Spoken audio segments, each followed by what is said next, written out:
غائب ہو گئے, ملک سے باہر نہیں چلے گئے, ملک سے باہر چلے گئے. کوئی ترکی کے صدر کے پاس کو جانا کوئی اتنا ضروری تو نہیں تھا, اور جبکہ انہوں نے خود یہ سارا کچھ سٹارٹ کیا تھا, مطلب انہوں نے ڈی جی خان سے سٹارٹ تو کیا. وہ ایک جو انگریزی میں کہتے ہیں گڈ کاپ بیڈ کاپ, وہ سیاست بھی چل رہی ہے, اور یہ منافقت کی سیاست ہے.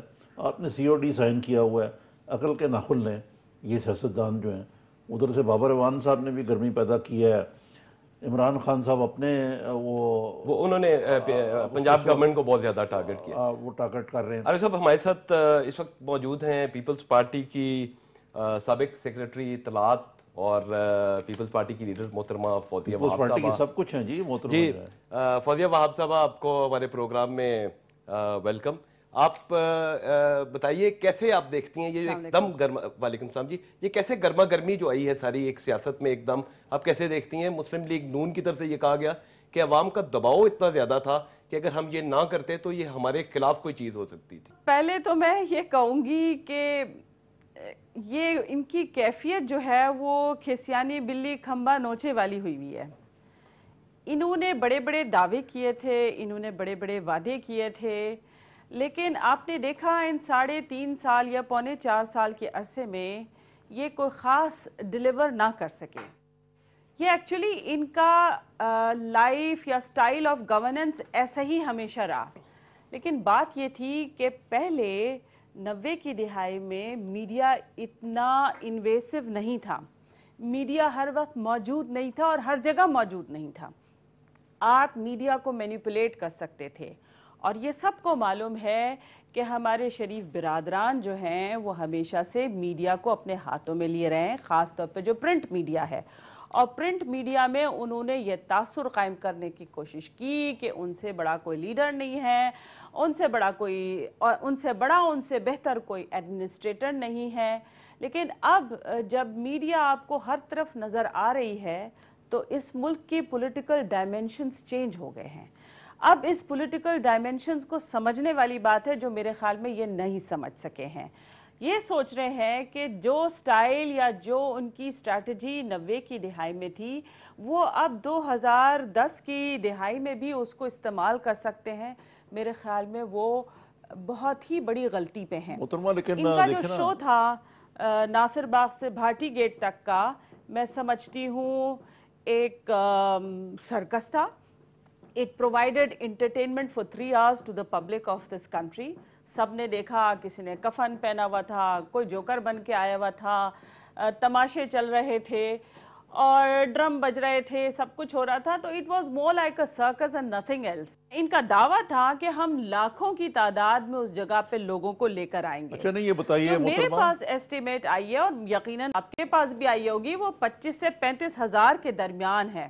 دیکھیے, آپ جب وزیر اعلیٰ ہیں اور چیف ایڈمنسٹریٹر ہیں پورے صوبے کے, تو نیچرلی آپ کے پاس کلاؤڈ ہے, آپ کے پاس وہ ریسورسز ہیں, تو آپ تو اتنے سارے لوگوں کو لے کر آ سکتے ہیں.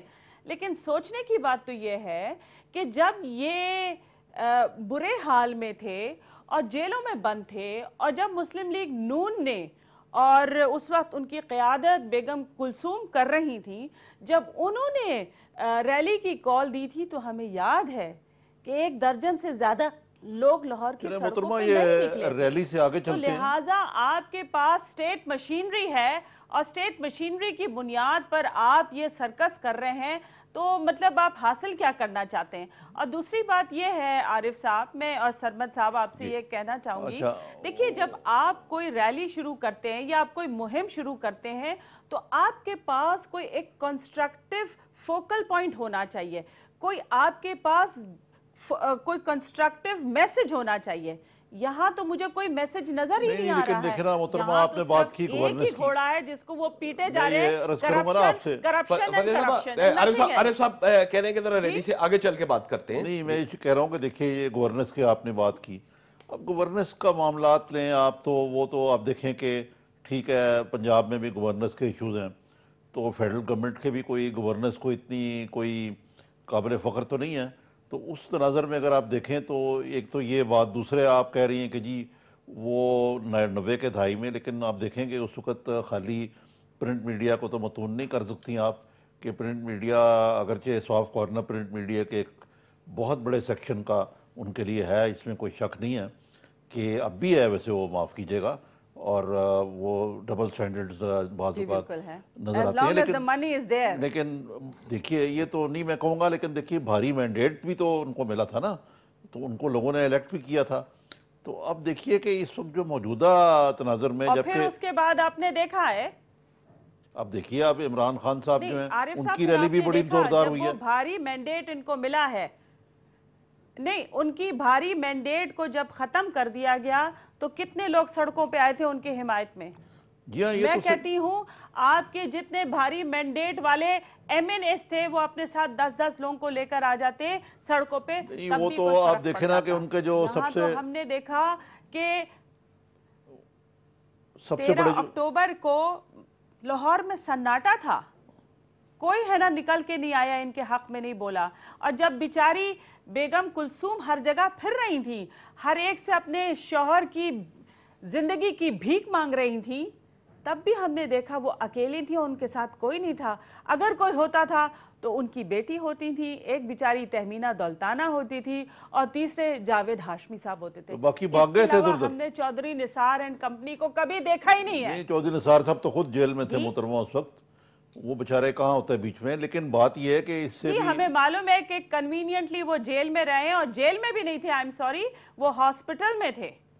He was confined, he was put into house arrest تھے، اور ان سے یہ کہا، ان کے بارے میں کہا گیا یہ چونکہ بیمار ہے تو گھر سے باہر نکل نہیں سکتے ہیں. نہیں، میں تو بات کروں گا اس سے بھی آگے کہ جو میاں صاحب تو ڈیل کر کے وہاں چلے گئے سمیت اپنے سارے اہل و عیال کے باہر، پہلے جدہ میں رہے، پھر لندن میں رہے، پھر آپ لوگوں کے ساتھ ان کی سی او ڈی بھی ہوئی.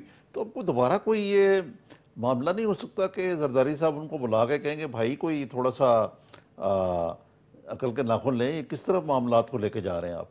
دیکھیے اس میں آپ ذرا غور سے چیزوں کو دیکھیں. میاں نواز شریف کی لائن کچھ اور ہمیں نظر آتی ہے، اور میاں شہباز شریف کی لائن کچھ اور نظر آتی ہے. وہ جو کہتے ہیں نا ہاکس اینڈ ڈاوز، وہ اب ان کی پارٹی میں واضح طور پر نظر آ رہا ہے. میاں نواز شریف ایک بیلنسڈ آدمی ہیں، ایک بڑے رہنما ہیں، ان کی لائن کچھ اور ہے، اور یہاں جو چھوٹے میاں صاحب ہیں ان کی لائن کچھ اور ہے. یہ میرے خیال میں بہت زیادہ ہاکش ہو گئے ہیں، اور یہ سمجھتے ہیں کہ اس طرح کی جگلے بازی سے وہ رائے عامہ کو اپنے حق میں کر لیں گے. میں سمجھتی ہوں he is grossly mistaken, he can not do it. آپ نے دیکھا ان کی تقریر میں کوئی میسج نہیں تھا. کیا بات کر رہے تھے کہ میں تمہیں لٹکا دوں گا، اٹھا دوں گا، بٹھا دوں گا. یہ کوئی انداز گفتگو ہے کسی سٹیٹسمن کی، کسی اتنے بڑے صوبے کے یہ تو رہنما سب کی؟ لوگوں نے اس کو کنڈیم کیا ہے کہ وہ آتے اور پالیسی میٹرز پہ بات کرتے. عارف صاحب، کیا پالیسی میٹرز پہ بات کرنا ضروری نہیں تھا ان کے لیے؟ وہ آتے، تنقید کرتے، لیکن جو پالیسی ایشوز ہیں اس پر بات کرتے. کیا بات ہے، شہباز شریف صاحب جو ہیں بہت غصے میں لگتے ہیں آپ لوگوں کے ساتھ.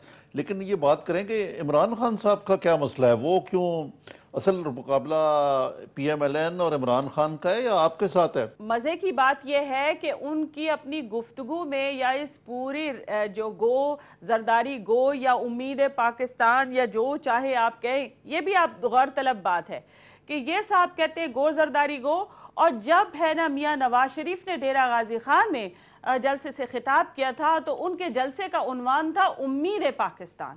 دیکھیں ایک کانسٹرکٹیو بات ہے، اور یہاں پر وہ ڈسٹرکٹیو بات کر رہے ہیں. اچھا بات یہ ہے کہ میاں نواز شریف ایک بلند پایہ لیول کے رہنما ہیں، ایک بہت بڑی پارٹی کے سربراہ ہیں، اور اس سے پہلے 2 دفعہ ملک کے وزیر اعظم رہ چکے ہیں. اچھا اب آپ مجھے بتائیے پی ٹی آئی کیا ہے؟ اگر آپ اس کو بلیک اینڈ وائٹ میں دیکھیں، where does the PTI exist?